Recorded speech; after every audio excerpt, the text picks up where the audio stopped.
Hey everybody, this is Roberto Blake helping you create something awesome today with one of the most awesome creators on the planet, the Marques Brownlee, aka MKBHD. Thank you for having me. Yeah, thank you Yeah. for doing the interview. You are one of literally the top tier creators in YouTube. Definitely somebody who has been said to have had more influence over the tech world than the New York Times. It's been said. It's been It's been said. said, yeah. I'm just going to say, well, it's influenced more of my buying decisions than New York Times ever did. I hope in the correct direction too. Oh yeah, absolutely.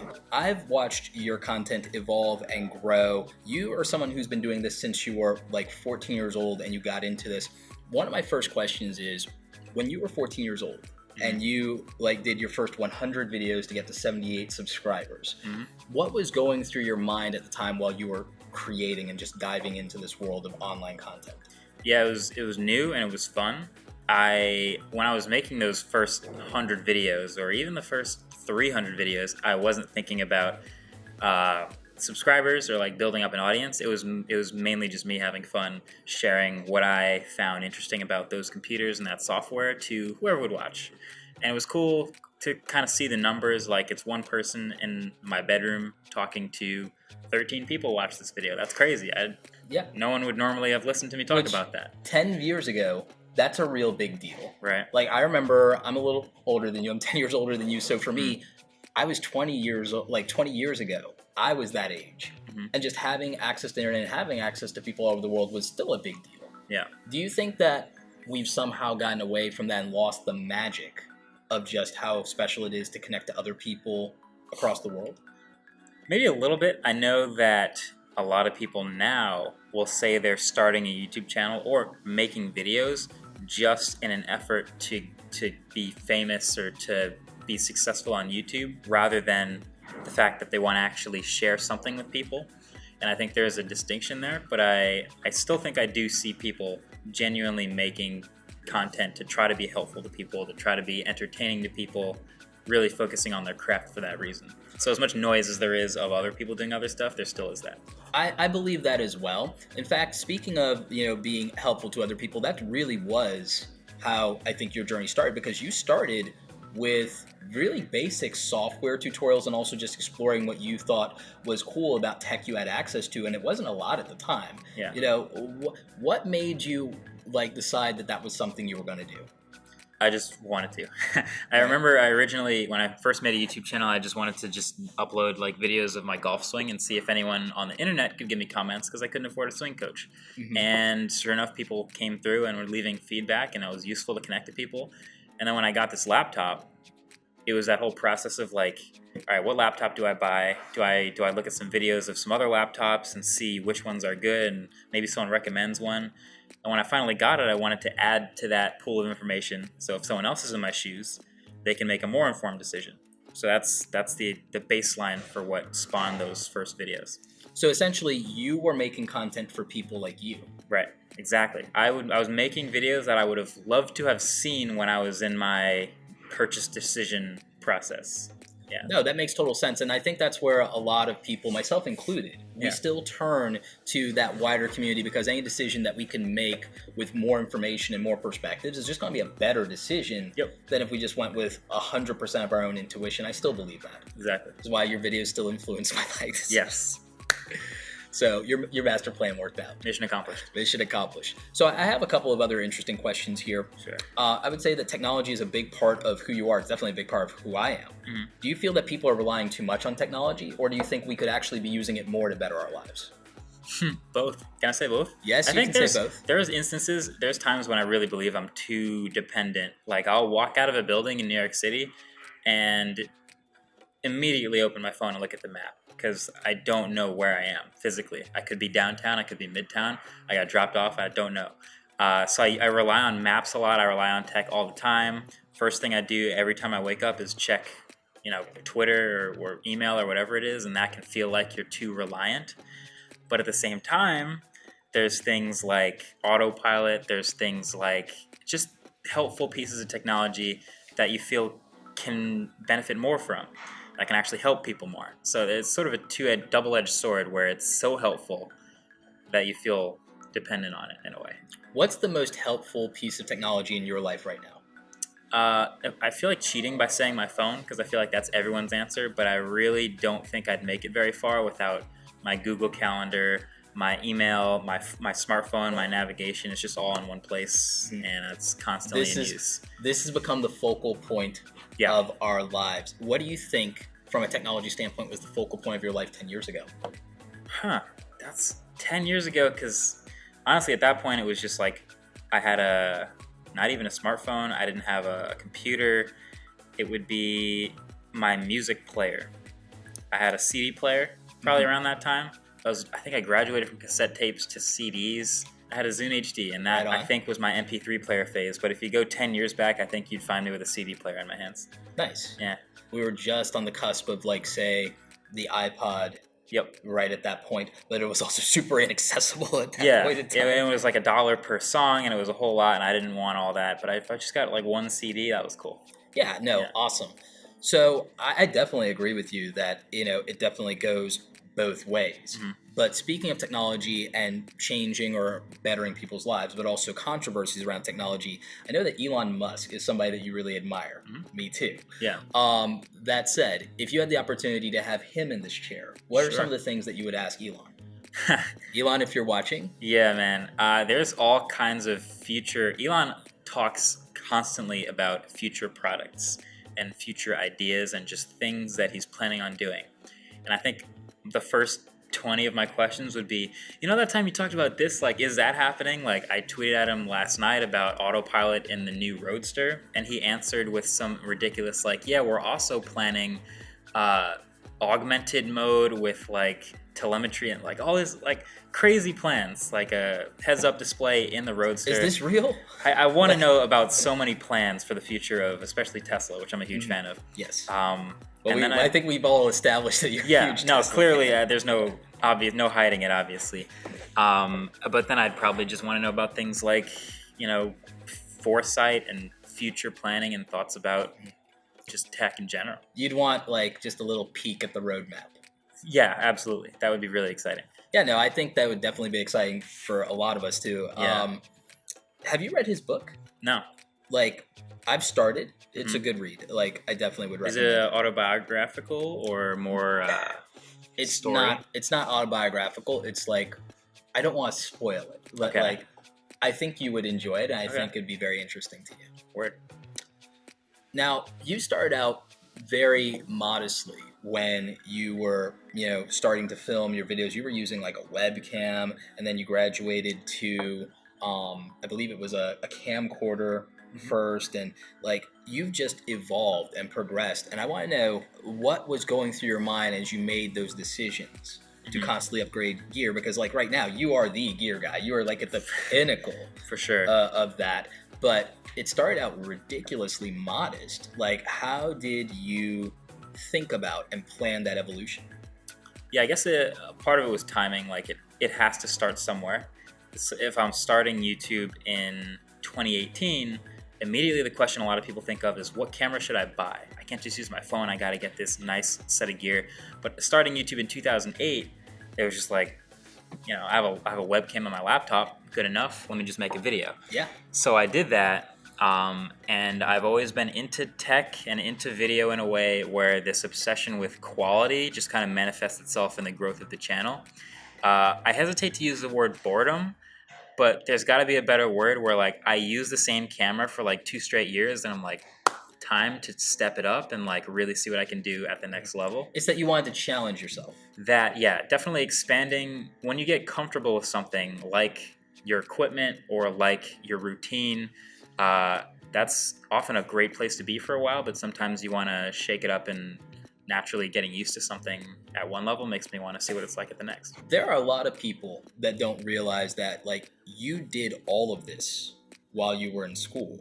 And if I'm not mistaken, you were a business major in school. Yes. What made you decide to become a business major versus going something that seems more acclimated toward your skills and interest in channel, in the sense of you could have went computer science or you could have went filmmaking, and that's what a lot of people would have expected. Yeah. You went business, which fascinates me as an entrepreneur. Yeah, I'm doing this all like in high school, and I go to college, and when I'm looking for colleges, I'm actually looking for marketing. Because at that point, especially in my channel's history, it's a lot of like my interactions and my introduction to business was talking to marketing people. So it's like I wanted to review these headphones. I'm talking to the CMO of this headphone company. So I just get super curious about like, well, what if my job someday is being that guy that talks to YouTubers? So I wanted to be in marketing. I ended up going to a tech school, and I did have a bit of computer science in there. I had information systems as one of my concentrations, but ended up just diving headfirst in all of the business, the international business, the marketing, and everything in between as my degree, and I think it helped a lot. I would definitely say it definitely helped you from my perspective, watching from the outside in. I've seen you approach YouTube, I think, more than almost anyone else I've seen that didn't have or come from being a business owner first. I've seen you approach it as an entrepreneur. I've seen you approach it as like a businessman, like, without giving away the secret sauce. Yeah. What would you say like influenced your business decisions as a YouTuber and how you treat it like a business versus what you see a lot happening in the creator community? Yes. I guess the main focus as far as business is to just on the outside have it appear as unlike a business as possible. So it's at the end of the day, it is a business, but it also is like a personal connection to the people talking. And keeping it that way can feel like a challenge when you're shooting with in a studio and there's big cameras and lights and things like that. But just me turning on the camera and talking to it is how it started, and that's just kind of how it feels. The business behind it, which is the access to companies and in general the ability to do more, is what you have to manage. So it turns into like do I want to show the behind the scenes of this company, or can I do a collaboration with this product that's inaccessible? All these different things come with the businesses talking to each other. But at the end of the day, after all that happens, you still want to make it the video. Exactly. What would you say is the balance of the time that you invest in business development, meetings, planning, schedule, purchase orders, all these intricate things that people don't necessarily associate with doing a YouTube channel? Yeah. What would you say is the balance between that and then the actual content creation from a time standpoint? I would say a lot of people who are getting into YouTube are like, I want to get an editor, I want to get a cameraman and all these things. I outsource those things when I can. So I have a financial accountant, I have people who can do taxes and things like that, where I don't have to spend a whole bunch of time focusing on that, where the majority of my time still does go into the production, the writing, the creative, and all of that. So I'd still say it's 85% that. I'd say most of the time is really writing and coming up with how exactly to make what video, and then we do it. Because people don't realize that you structure and research your videos extensively. Yeah. There's a lot that goes on behind the scenes that you don't see behind the decision to make every video and what goes into it. But on that end, it's been like, that's the creative section, that's the extension of my brain on the internet, where the finance and the business part I can actually outsource because it's less critical to the forward-facing part. No, that makes total sense, and that's something that I can definitely appreciate. A lot of creators, they don't have the forethought of saying, you know what, there's a lot of things I'm not good at. Let me take those things off my plate, or I haven't mastered those things, or they take away and they drain. Because I would imagine there are certain things that are draining more than others that would take away from the creative process. What do you think is probably the most draining aspect of it that you're like, wow, I'm so glad I got rid of this so I can focus on creating? Yeah, it's the financial management part, where it's like I know that generally just be responsible. Like roughly what you're coming in and what you're going out, so don't go crazy with that. And then putting back into the business in a productive way from that end is all I really have to focus on. But taxes and investment and keeping that whole half of it afloat, I'm really glad I'm not doing that every single day. Do you plan at some point in your life building a tech company or app? Yeah, I've been asked a version of that, which is, when are you going to make your own phone? Because I spend so much time criticizing phones that come out that eventually people are like, well, if you made an MKBHD phone, it would be perfect, right? And I know how hard that is. I know that that's probably never going to happen.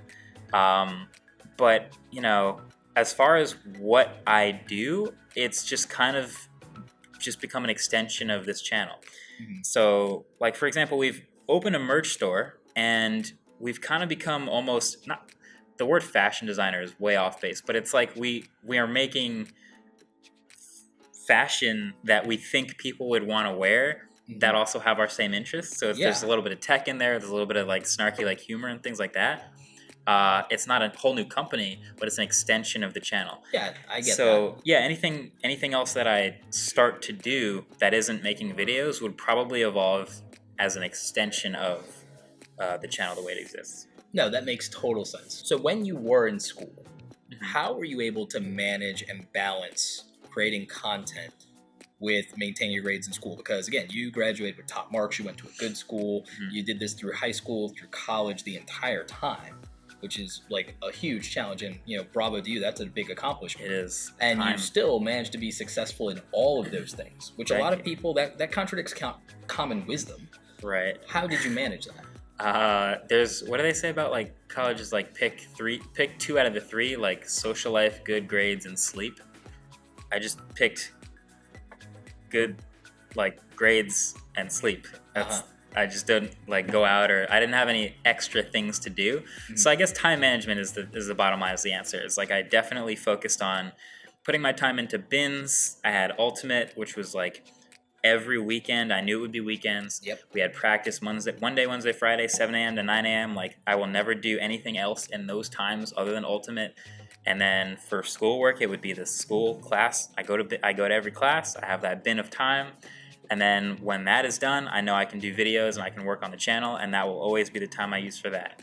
And then eventually I sleep. So essentially, it sounds like your Google Calendar was literally calendar blocked and color coded. Yeah, I think at one point, like, I use Google Calendar a lot, and then at one point I looked over someone's shoulder in class and saw like all these color coordinated things in the calendar. I was like, oh, that's really a great idea. I'm going to do that. And then from that point on, I always had like red and blue blocks for different amounts of time for what I did at different points during the day. Makes total sense. I'm actually surprised it wasn't red and gray blocks. Yeah, I think it was just because the default color was blue and I just had red as an option. I don't know. But yeah, I definitely have a lot more colors in there now. What do you think of the current state of YouTube? The current state of YouTube, if there was like a state of the union for YouTubers, more noise than ever. That could not be further from wrong. Like there's just so much happening on YouTube. And I think when there's so much noise, it's really easy to focus on, like, you can amplify like the bad parts or the little things you focus on. But if you step back and look at the big picture, there's a lot of great happening too. Oh, yeah. I think back to YouTube in like 2008, where there was like 8 or 9 tech channels, like actually 8 or 9 tech channels. Like our friend Chris Perillo. Yes, Chris Perillo being one of those guys. Justine being one of those. Mark Watson, Soldier Knows Best. Yep. John for Lakers. Remember that. And then a bunch of the retired ones that I don't even want to name, but they're like clearly OG channels that no longer make videos.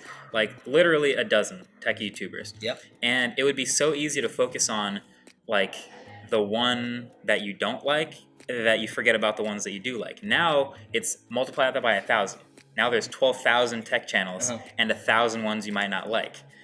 When you look at the state of YouTube, you're like, there's 1,000 bad channels that I really don't like. But if you focus too hard on that, you'll ignore the 12,000 great channels that are worth subscribing to. So a lot of noise, but a lot of good stuff. No, I agree, and I love the fact that a lot of people complain about YouTube being saturated, but I don't think that anything is ever saturated with quality. I mean, you've reviewed so many different tech products from different brands, but there's always the standouts. We know in the phone market, there's like, you have your big 5, despite the fact that there are at least about a good, I want to say 38 major manufacturers of smartphones. Yeah. But there's like 5 that stand out, and there is a top 10 for a reason. Yeah. I never believe that there's a saturation of quality in any market. If you had an abundance of quality, they call it an embarrassment of riches. Sure. So what are your thoughts on the notion of saturation and the fact that it's impossible to compete anymore? Yeah, I think if you look at a chart, YouTube's been growing every year. So when you think of saturation, by the dictionary definition, it should flatline because you're saturated. But YouTube keeps growing every year. So it's clearly not saturated. And there's still room for new channels and new growth. But at the same time, I think the word barrier to entry, or the phrase barrier to entry, comes to mind when you think about like, oh, it's too saturated, I can't get started, there's too much I have to do to make it on YouTube. Comparatively. Right, based on what it used to be. To which I would say, everyone has to start somewhere, and you never know. You might get lucky, you might have a great strategy, you might have a unique idea, or a unique channel, or a unique genre, or a vision, or just something that's different. So if you start off with the goal of maximizing that rather than I just want to make it, then it's a lot easier to think about making quality rather than, oh, it's so saturated I can't do anything. Do you think it's an issue partly, because this is the phrase that I'm throwing around, I would like your thoughts on this. I'm going with the phrase that everybody wants a voice, but very few people have something to say. I agree. Yeah. And even a lot of people have a voice, but a lot of people are just parroting what other people are saying. So you have a voice, but if you're not using it to express yourself, that might as well not matter. You're just adding into the pile of things that are already being said. There's a lot of noise, and that makes those voices harder to hear sometimes, and it can be more difficult to discover unique individual voices. But when you do, they can be really rewarding. There's a lot of them. Yeah, I agree. I mean, seeing the rise of like a lot of channels that are like starting to get some traction in the space. People like Drew from Tylosive Tech, who you collaborate with, John Prosser, Front Page Tech.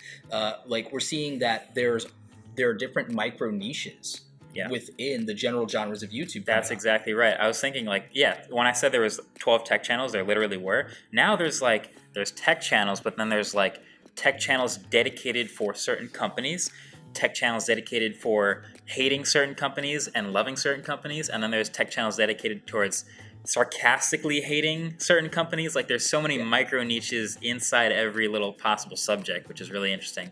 And I love finding them because then I'm like, oh, I love it as a viewer. A new way to look at it. Yeah, and I love it as a viewer. It's like, oh, I have something different now. I have something that's a different form of entertainment, or it's like, or I have a different perspective. It's like, I mean, viewers like choice, and I think that an abundance of choice doesn't become a bad thing unless it feels truly overwhelming, and I don't feel we're there yet. Yeah, and there's also the confirmation bias in a way where like if you have an opinion, you could just Google it and find people who agree with you. Yes. Now that also kind of has started to exist on YouTube where like, you know what? I really like the notch on the new iPhone. And then you look it up and this other guy likes it too, and he's making and there's 1,000 views. Yo, people agree they like the notch. Like you can find pretty much any opinion or perspective on something you want to find, and it's on YouTube somewhere. Speaking of things like bias and confirmation bias, like how have you protected yourself and protected your channel from skewing things and maintain your objectivity? Because I don't think there's a such thing as a lack of bias. It's just a matter of anyone of integrity can stop their bias from keeping them from reaching true objectivity. I think, in my opinion, you do that well, but what are the steps you've taken in order to ensure that? Yeah, I would say I am very upfront about what I like and don't like. And so even if I don't even think I would consider myself truly objective, I think it's just very clear from the beginning what I like and don't like. And so when I skirt that line, if that line is off center, you at least know that already. So if I say like I use a bunch of Google services. I love Google Calendar. I rely on Gmail. Like there's a bunch of things that I just can't live without. So you know what? I use an Android phone and these services tie in great.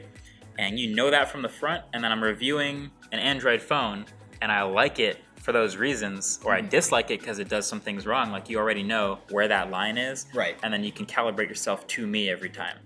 Same thing with hardware. Right. So it's been just sort of being upfront and immediate about what I like and don't like. And if it's ever blurry, then I probably don't feel strongly about it. Do you feel like there's ever been a product that you may not have given a fair shake? Like Never. I feel like I framed something once very to a point to where it didn't come out the way that I wanted it with software. Like I'm a Adobe fanboy. People know that in and out. And I've been I definitely been called an Adobe shill more than once, even though it's like it's pretty far. If you from like the something truth. enough, someone will call you a shill for it. Yeah. Of course, but I grew up with Adobe. It was my gateway into a new world. Like I have been using Adobe almost as long as you've been alive. So did someone come out and say like, yo, why don't you try Final Cut? And you didn't give it a fair shot? Well, no, I actually gave Final Cut a fair shot, and the only reason that I don't use it for the faster render times on my MacBook Pro is because I like the workflow from my Mac to my PC, and I also like the fact that in the event that there's certain things I want to do because I use the other Adobe programs, I can literally just feel more comfortable with it. Exactly. And I think is I did use Final Cut back in version 7. I wasn't a fan of version 10 as much. Right. A lot of people had that issue. Yeah. But I've actually been using it more. It was actually Affinity, the budget competitor to Adobe's Photoshop and Lightroom and Illustrator. They have Affinity Photo and Affinity Designer. I don't know if you're that familiar with it. Gotcha. Okay. But it's a budget like $60 version of it, and it's like I think that's dope for anyone who wants a budget. But the thing is, I always said it wasn't a Adobe killer because the lack of an ecosystem. Yeah. Similar to things that you've talked about with the Apple and the Google ecosystems. And I just feel like when I presented that, I didn't think it was a Photoshop killer.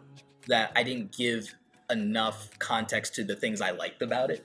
Yeah. Context matters a lot. I can say that I know, like, here's an example of a pretty well-viewed negative review I did, which was HTC U Ultra. A couple months, maybe a year ago, of like maybe one of the least liked phones in a while. I know how hard it is to make a good phone. There's a lot of choices you have to make about the use of space in a phone and the choice of parts and how expensive you want it to be versus cheap versus how you're going to market it. There's many months of decisions that go down that road. So I know that when a phone comes out, the company didn't just slap it together and put it out. But like when I make that video and I'm like, okay, look, poor use of space here, you could have done this, you could have done that. It's not like the company hasn't thought of that, but oftentimes it can make it seem like I'm oversimplifying, like you should have just put a headphone jack here, you should have just made the bezel smaller. Like those types of things come with context. You have to know all of what goes into making a phone before you start to wrap up your thoughts about how it actually came out. Right, and the how it should be. Yeah. Right. I mean, it's the same thing with when I make criticisms of, like, say, Apple, and it's because I actually love Apple. It's like we got I'm all appled out here, right? Yeah. But that doesn't mean that I'm willing to ignore things that I don't like and that I wish were better. That would like keep me in the camp. Primary example, the HomePod.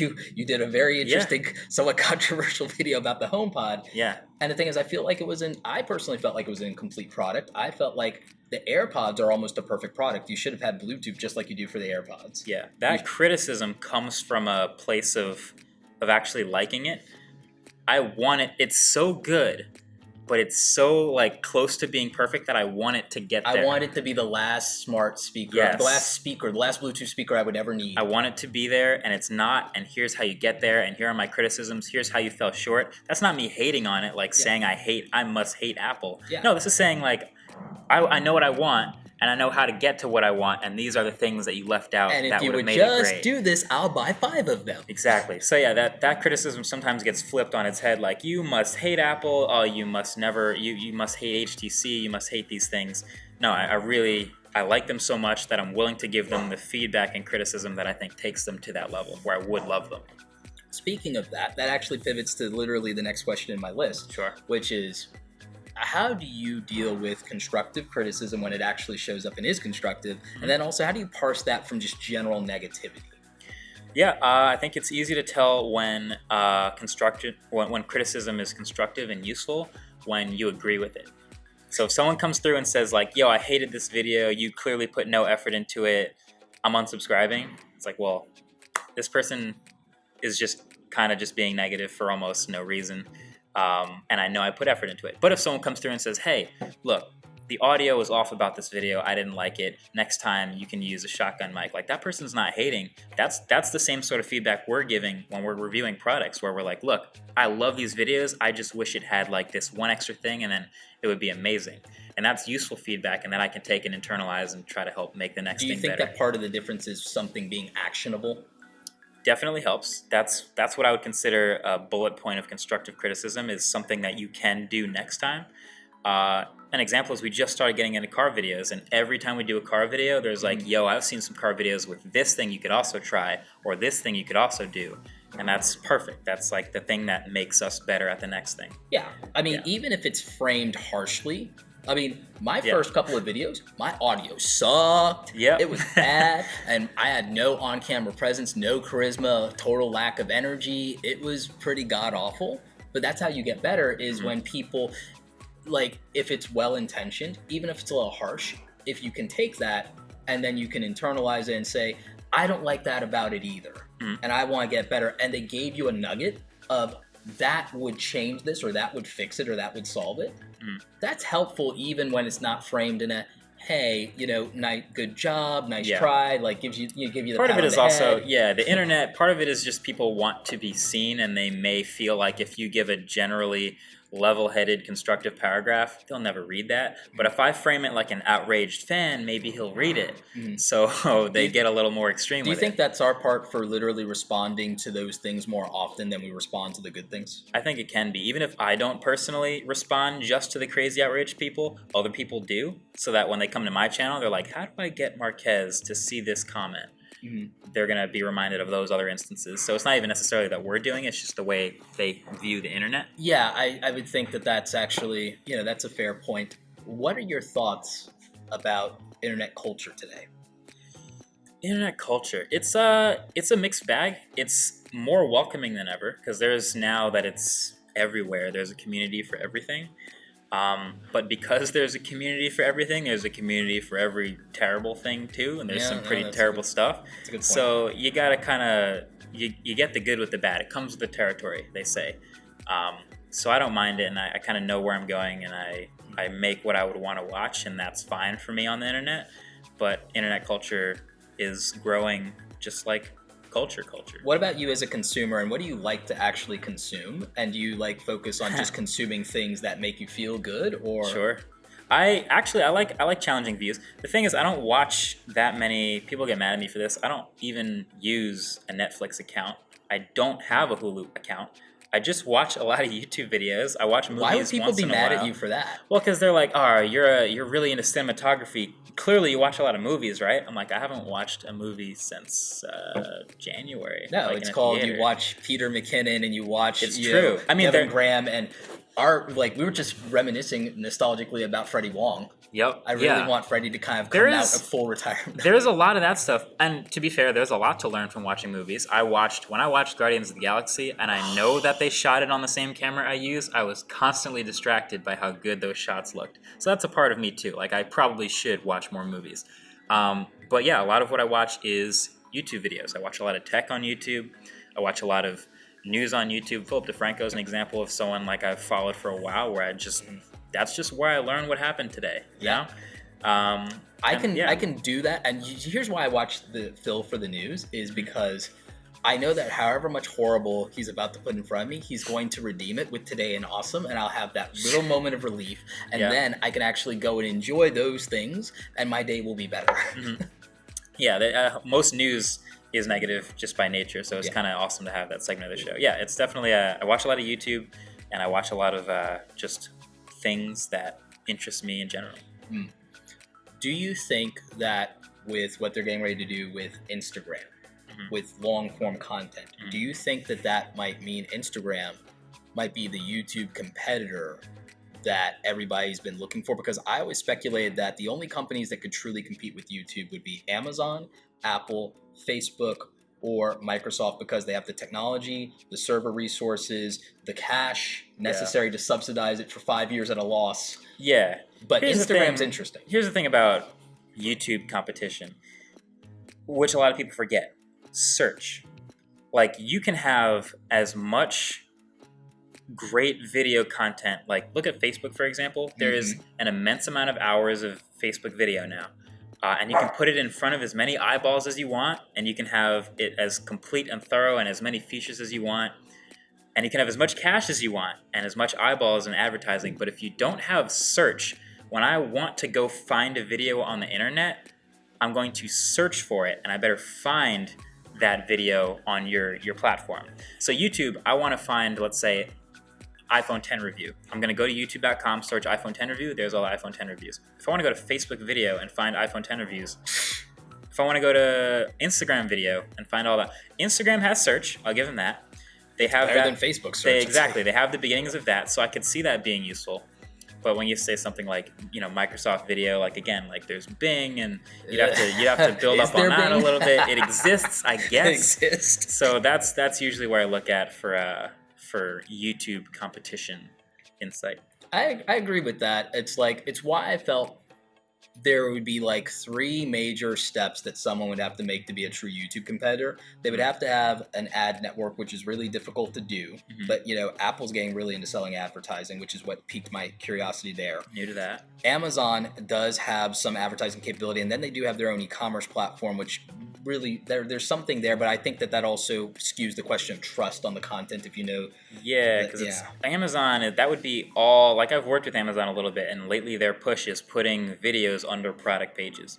So you see people who have reviewed the product, but then you also see like an ad that looks like overly friendly, but like, is this a personality or like what am I watching? Like, it's a weird place kind of to watch a video under an Amazon page. I think it's gonna challenge our sense of trust with that. Like, so there's that. Twitch is its own thing, I think. So I don't really look at that. But and then Microsoft, I don't believe that they could get content right. I don't think Facebook can get content right. I don't think any of them could get the relationship with creators right. But Instagram is intriguing, and it's one I hadn't considered until they said, hey, long form content. And I thought about it. I was like, wait a minute. At this point, I see original content in two places, and that is YouTube and Instagram. I'd say 90% of the video I come across on Facebook is just ripped from YouTube. I think that's going to be a problem for anyone at this point who doesn't have content. Amazon's trying. They're trying to get people to make video for products. But Instagram's, intriguing and compelling. Yeah, I would agree. Everyone asks about where do you see yourself in 5 years? Where do you see yourself in 10? But very few people, except for my friend Chris Ducker, great entrepreneur. I don't know if you're familiar with him. No. I think you guys would actually hit it off. I think you'd really enjoy his British sense of humor. Where do you see yourself in 15 years? Because in 15 years, that puts you at 39, if I'm not mistaken. That's right. I'll be 49. Like, I'm already over the hill. 39. Yeah. Well, I mean, as much as like I should be thinking about that, but like honestly, up until like the last couple of years when someone said where you see yourself in the future, I was thinking about the next video. Like, I really did not have a 5-year plan, a 10-year plan. Now I think I've expanded that foresight to maybe 2 years, 3 years from now, where I can see like maybe a YouTube Red series, maybe these additional playlists and these content focuses, and maybe a merch store and things built around it. I can see that 2 year, 3 year future. But 15 years, so many things can change, both in tech, on the platform. I've been doing this for 10 years. You got to double the life of YouTube. Like, we could be in a totally different place in 15 years. So I would struggle to answer that. I'd just say I hope I'm making something that people enjoy. What about in life? Like, because the thing is, there are interesting aspects to your life we get to see glimpses of. Like, you are literally like an ultimate Frisbee juggernaut. And you got the color scheme to match. Sure. Yeah. So like, little Marvel reference there, but like, that's in your life right now. I want to talk about that in a minute, but it's like in 15 years, beyond even say the business, where do you think you want life to be? Like, how do you want to feel in 15 years? Yeah, I think I'll probably still be playing Ultimate, as old as 39 seems in my head right now. Young. It is, it's super young. You can say that. No, I think I'd probably still be playing. Honestly, in Ultimate, there's something called Masters Division, which is like, Andrew, is that 35 and older? Masters? 30 and I think Grandmasters. So there's like different age brackets of competition, so you can still hang around and play with people at a similar age. Yeah. I imagine myself still being active, still being involved in a lot of social and tech, but it's tough to even imagine anything else. That's why I love this question, and that's why I love that, like, Chris asked everyone this question. It's why I stole this question from you, Chris. Like, because I think it's real, and I also think that it's something that when you talk to people, if you can get them to think about something they haven't really thought before, definitely, it's like I think that's kind of almost like a gift, like to think differently about something. Like, oh wow, where do I see myself, or where is my life going? Like, So I did bring up Ultimate Frisbee, and like, how did you get into that? I definitely wanted to ask, how did you get into Ultimate Frisbee? Ultimate, yes. Yeah. So I went to a high school in New Jersey called Columbia High School that happens to be where the sport was invented in 1968. Wow. So, there's an alumni game in the parking lot where it was invented. 50 years old now? 50th anniversary this year. Yeah. So Yeah, it's probably back in 2007 when I got there. It would be a bigger scene at that school than most. So I could have played volleyball, basketball, whatever. I had friends that played ultimate. They said, "Hey, come out to a tryout, come out to a practice." I loved it. They were good friends. I started playing with them, and pretty quickly after that, I think it was originally a summer camp I found in Maplewood. So it's just that community is pretty vibrant there. And I've stuck with it ever since. So I've had someone actually recently ask me, like, how do people find Frisbee if they're an athlete? Do they come from football? Do they come from soccer? How does it work? And I think it's just a matter of finding it early and sticking with it. Nice. Just like pretty much anything else. Yep. I mean, you found your love of tech and video creation early, and you stuck with that too. Yep. So it's like, I mean, when I think about you, I think about like the fact that it's like, well, Marques was an athlete. Marques was a business major. Marques is a tech enthusiast, and like Marques is a cinematographer. Like these are things I don't think everyone might associate with you. Mm-hmm. But when I look at you, that's what I'm thinking, and that's what I see. Yeah. Yeah, it's like fair. I also think audiophile. I also think basshead. Yeah. Cinematography comes with like is there a word for like audiophile, but for video it would be like that. We'll come up with file, crispophile. I don't know. That's a thing now. Yeah, it's in the dictionary. Yeah, we'll make it happen. Oh, yeah. Shirt coming soon, right? Exactly. Dictionary definition right there. Okay. Boom. Yeah, no, that's super interesting to me.